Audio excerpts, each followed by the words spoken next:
The HOA president showed up at my door with a clipboard and a threat. She had scheduled a 100-person party at my private cabin for this Saturday and already copied my keys. She told me to make myself scarce. I looked her dead in the eye and told her she was trespassing. What happened next was a showdown that didn't just stop a party, it unraveled a conspiracy. Let me back up. I was hauling a bundle of firewood into the back of my truck when I saw her again. Charlene Griffin, HOA president, and the self-appointed queen of our mountain community. Her bleach blonde bob bounced like it had its own attitude, and her high heels clicked across gravel like she was storming a boardroom instead of approaching my private drive. "Brandon Zeller," she barked as if I owed her money. "We need to talk about your cabin." I wiped my hands on my jeans, already sensing trouble. "What about it?" She crossed her arms like she just caught me trespassing on my own property. "The HOA has scheduled a private event at your cabin this Saturday. 100 guests, caterers, portable heaters, the works." I blinked. "You did what?" Charlene huffed and waved her clipboard like it was a warrant. "Your cabin is listed under the community's shared assets." "No, it's not," I said, stepping closer. "I built that cabin with my own hands. It's on my land. Paid for, registered deed. You've got no claim." Her eyes narrowed. "You signed the revised HOA charter last year?" I narrowed mine right back. "No, I didn't." I refused. "You tried to slide that clause in during the holiday potluck meeting. Remember?" Charlene's face twitched.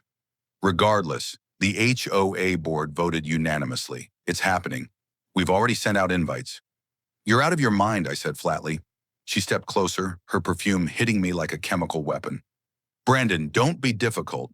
The community deserves access to scenic spaces for events. It's just one afternoon. One afternoon with 100 people trampling my deck, using my bathroom, breaking my stuff?" Charlene shrugged. "You won't even have to be there. We're bringing our own keys." That's when it clicked. "You copied my gate code." She gave a tight smile and turned to leave like she'd already won. "We'll be arriving at noon sharp. I suggest you make yourself scarce."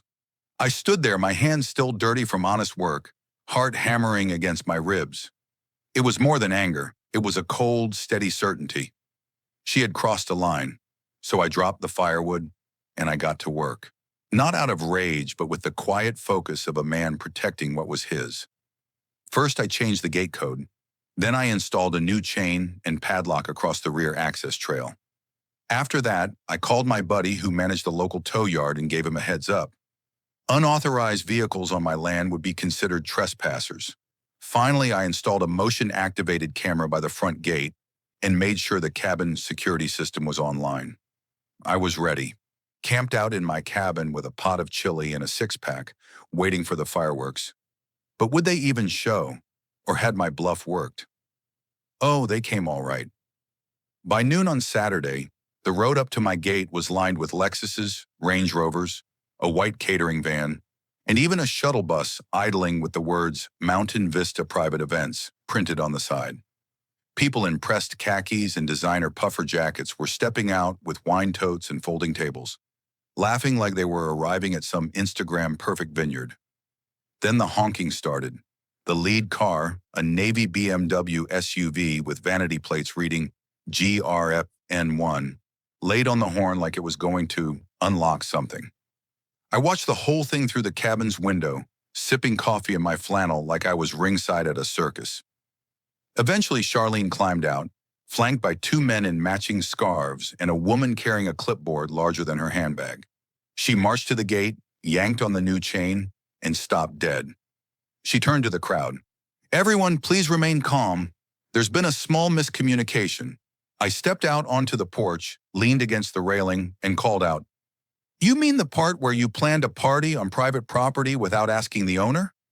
She turned, the color in her cheeks rising like a thermometer left in the sun. "Brandon, this behavior is incredibly hostile. You're creating a scene." "Nope," I said. "You created the scene. I'm just enjoying the show." She stormed up to the gate, gripping the bars like an inmate. "We had this space scheduled. You're violating the committee's approved event calendar. Hate to break it to you, Charlene, but your calendar doesn't overrule property deeds." The clipboard lady leaned over to whisper something to her, and Charlene waved her away. We are within our rights under Article 12, Section 6 of the Community Coordination Guidelines. I held up my phone. Already checked. That section only applies to common grounds and recreational zones, neither of which include my cabin. The crowd behind her started murmuring. A man in a fleece vest pulled out his phone and began scrolling. "You're being unbelievably selfish," Charlene said through gritted teeth. "And you're trespassing," I replied. In fact, I raised my voice so the whole group could hear. "The sheriff's office has been notified. They're sending someone up to clear the road. So, unless you want to explain to Deputy Hines why you're trying to force entry onto private land, I suggest you all head back down the mountain." That did it. A few people backed toward their cars. The shuttle driver flicked his blinker on. The caterers exchanged glances and began slowly closing the back of their van. But Charlene wasn't done. "You'll regret this, Brandon. I'll have the board issue a cease and desist. We'll take legal action if necessary." I shrugged. "Go ahead. I've already spoken to my attorney. He's more than ready to file a counterclaim for trespassing, attempted unlawful entry, and misappropriation of community funds. Because I'm guessing you used HOA money to rent all this, right?" She froze. "Oh yeah," I said, stepping forward. "The food, the rentals, the shuttle. Billing it under community development won't hold up. I called around yesterday. That shuttle company requires payment up front. You used the HOA account." Clipboard lady looked like she wanted to disappear. "It was unanimously approved," Charlene said, but her voice had gone flat. "Really?" I said. "Because 3 board members told me you canceled last month's meeting and never rescheduled. So either you forged a vote or you held a private session without quorum. Both are violations of the bylaws, not to mention a few state regulations." Charlene's eyes darted to the people watching her. The murmuring grew louder. Someone asked what dues we're actually paying for. A woman in a beanie muttered something about recalling the board. Then the deputy's SUV crested the hill. Deputy Hines stepped out, adjusted his belt, and looked over the scene. "Afternoon," he said slowly. "Got a report of unauthorized gathering on private land." Charlene immediately launched into a breathless explanation about community initiatives, miscommunications, and how I had misunderstood the role of shared spaces. Hines turned to me. "You the owner?" I nodded and handed him a folder. "Property deed, dated survey, and a statement from my lawyer. Everything's in there." He flipped through it, gave a low whistle, then looked at Charlene. "Ma'am, I'm going to need you and your guests to vacate the area now." "This is ridiculous," her jaw clenched. "He's weaponizing technicalities." "No, ma'am," Hines said. "You tried to host a private event on property you don't own without permission. That's not a technicality. That's unlawful." Someone in the back started clapping, then another. Soon half the group was applauding while slowly heading back to their cars. Charlene stood frozen as her carefully staged event unraveled in real time. The shuttle pulled away. The caterers peeled off. Even Clipboard Lady got in a Prius and drove off without a word. Deputy Hines waited until the last car rolled down the hill before turning back to her. "You can leave now, or we can talk about trespassing charges." She finally turned and walked to her BMW without another word. The tires sprayed gravel as she drove off, too fast for the narrow curve. I exhaled and looked at the empty road. Then my phone buzzed. It was Greor, one of the board members who'd always kept his head down. "You didn't hear this from me," he said, "but there's a paper trail. She used the HOA's discretionary fund to pay for all of it. Shuttle, food, even decorations, and she backdated the vote log. I think the other members will back you if we push for an audit after today." He said they're already sharpening the knives. I hung up and walked back inside, already pulling up the HOA's online records. If Charlene thought today was bad, wait until she saw what I had planned for the next board meeting. But shutting down her party was just the beginning. The real explosion happened 2 days later at the emergency HOA meeting. The parking lot was packed. Everyone wanted a front row seat to the implosion. Inside, folding chairs had been dragged out of storage. A full house. Greer waved me over from the front, where the 5 board members sat at a long table minus Charlene, who was noticeably absent. Her seat, marked with a gold-embossed nameplate, was empty except for a neatly stacked pile of manila folders I recognized immediately. I took a seat in the front row as Greer stood and tapped the mic. "Thanks for coming on short notice," he said. "As acting vice chair, I'm calling this session to order." We've received serious claims of misconduct regarding board decisions and resource allocation, specifically the unauthorized use of HOA funds and the attempted misuse of private property. Murmurs rippled through the crowd. Grior continued. To be clear, these allegations have been supported by documentation. We've also been informed that the sheriff's office has begun a formal inquiry. He nodded toward the back, and I turned to see a mountain of a man in uniform. Detective Alan Franks from the county's Financial Crimes Division. He didn't carry the easy grin of a local deputy. This guy looked like he'd been pulling fraud cases out of small-town shadows for 20 years. He stepped to the podium. I've reviewed the preliminary evidence. What we're looking at includes misappropriation of HOA funds, falsification of official meeting minutes, and potential wire fraud. These aren't civil issues. These are criminal charges. The room went dead quiet. He held up a folder. We have financial statements showing over $15,000 spent from the HOA's discretionary account over the past 3 months with no recorded votes or approvals. The bulk of it was used to plan last Saturday's event. A gray-haired woman in the second row stood up. You mean she used our dues to throw herself a private party? That's correct, Frank said, and attempted to stage it on land she had no authority over. We've also subpoenaed the HOA's digital records. The vote logs were altered, entries backdated, fake names attached to multiple approvals. It's a textbook case of fraud. Grior looked pale but resolute. We've already voted to suspend Charlene's position pending investigation. A full financial audit is underway. We're also moving to freeze the discretionary account until a new oversight process is implemented. A man near the aisle stood up, arms crossed. What happens to the money? Can we get it back? Franks nodded. If charges are filed and a conviction is secured, restitution will be part of sentencing. But we'll also be looking into whether any vendors or service providers knowingly cooperated. If they did, we can recover more. Grior cleared his throat. There's one more item. Brandon Zeller, he motioned toward me, has filed a formal grievance regarding the attempted seizure of his private property. I stood up holding a flash drive between my fingers. This has copies of the gate camera footage, voice recordings from the confrontation, and a notarized statement from 3 board members who confirm no vote ever occurred. I'm also submitting a petition signed by 62 residents requesting Charlene's permanent removal. Franks walked over and took the drive, sliding it into a government-issued laptop. Thank you, Mr. Zeller. This will be added to the case file. A woman in the back raised her hand. What happens next? Franks closed the laptop. Next step is bringing her in for questioning. If she doesn't cooperate, we issue a warrant. Either way, she won't be running anything around here anytime soon. Grior let out a breath. Meeting adjourned. Nobody moved. They just sat there stunned, like they were watching the credits roll on a bad movie that had finally ended. I thought it was over. I was wrong. The next knock on my door wasn't from a neighbor. It was from the State Bureau of Investigations. And the questions they asked revealed the fraud was deeper than any of us could have imagined. Later that day, I got a call from a number I didn't recognize. I answered, expecting another neighbor looking for details. Instead, a man's clipped voice said, Mr. Zeller, this is Assistant District Attorney Reuben McGuire.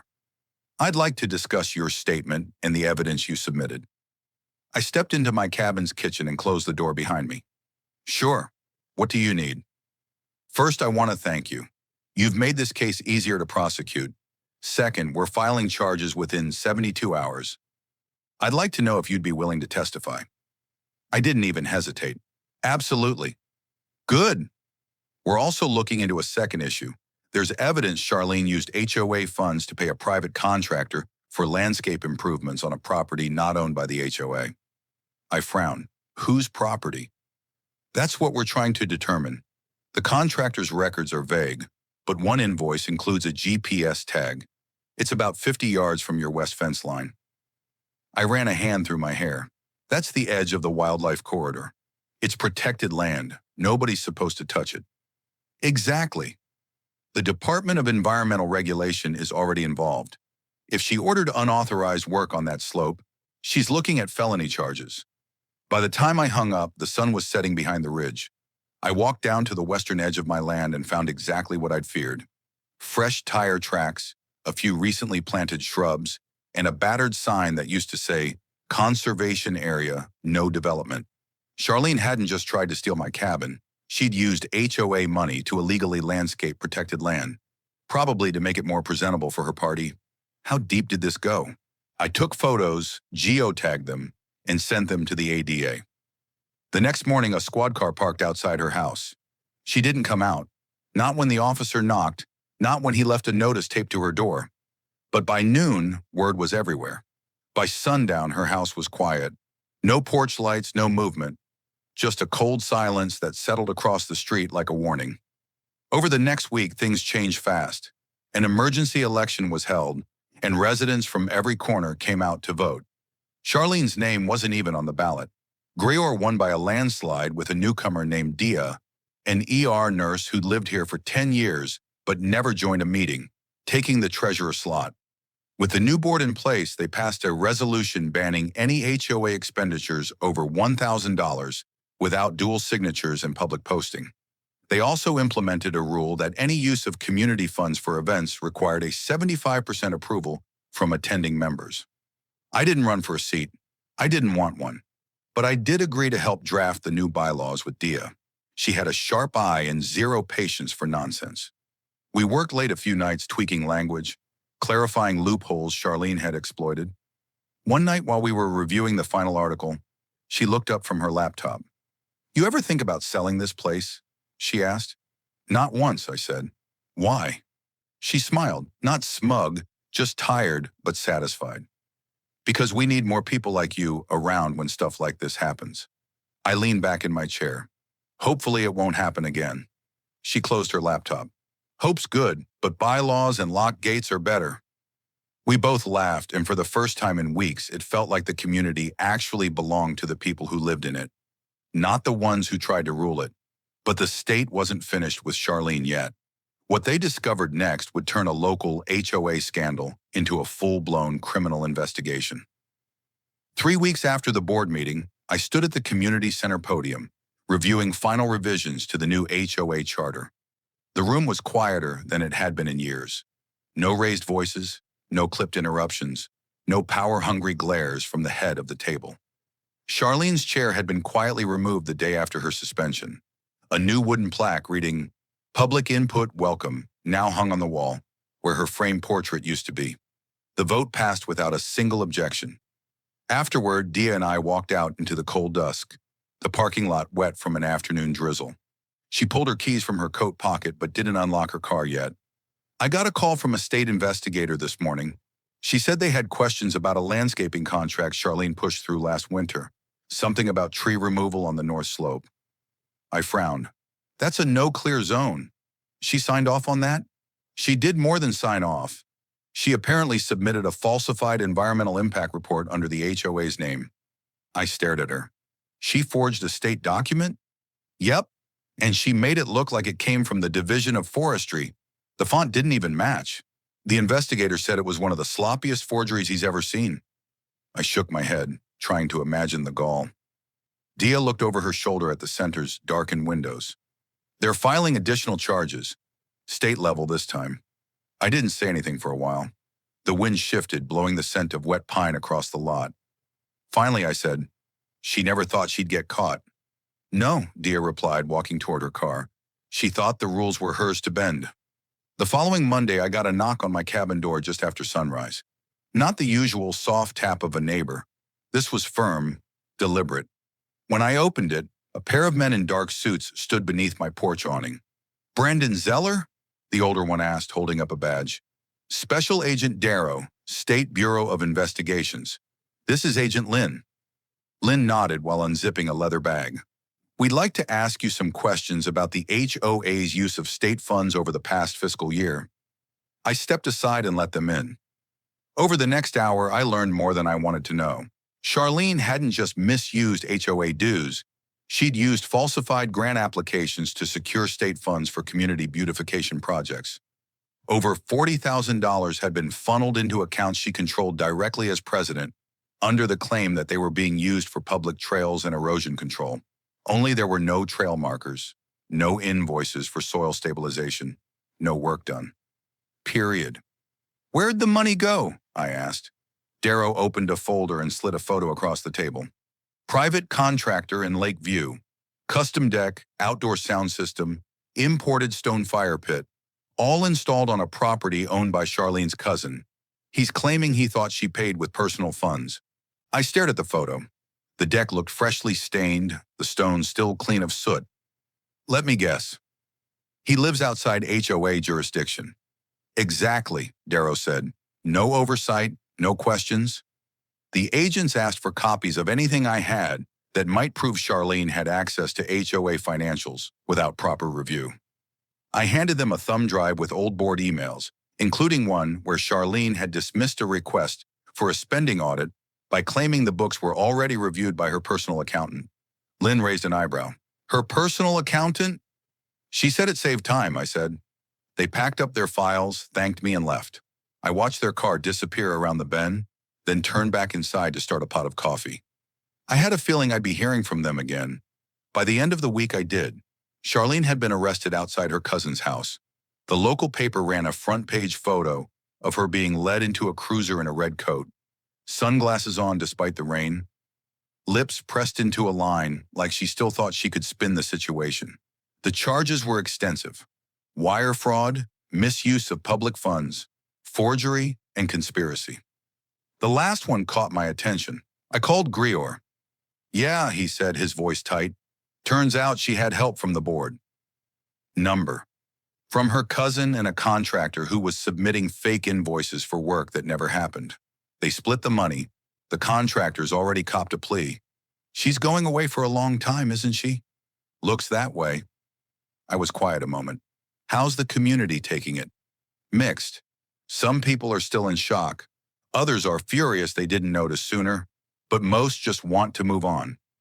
We're holding a town cleanup next Saturday. You should come. I did. By mid-morning, I was hauling broken branches and soda cans into a trailer, while a group of teenagers painted over graffiti on an old trail sign. Dia walked past with a clipboard and a thermos, handing out coffee and organizing tool returns. No one shouted. No one argued about paint colors or who was in charge. People just worked. At one point, an older man I didn't recognize approached me. He wore a patched vest and carried a rake over one shoulder. You're the one who shut her down, right? I just locked the gate, I said. He nodded once. Sometimes that's all it takes. Later that day, while I was hosing off my boots behind the cabin, a county truck pulled up along my drive. A man in a polo with a forestry badge stepped out and waved. You Brandon? Yeah. He reached into the cab and pulled out a parcel wrapped in brown paper. Just came from the county commission. They wanted you to have this. I peeled the paper back to find a wooden plaque engraved with the county seal.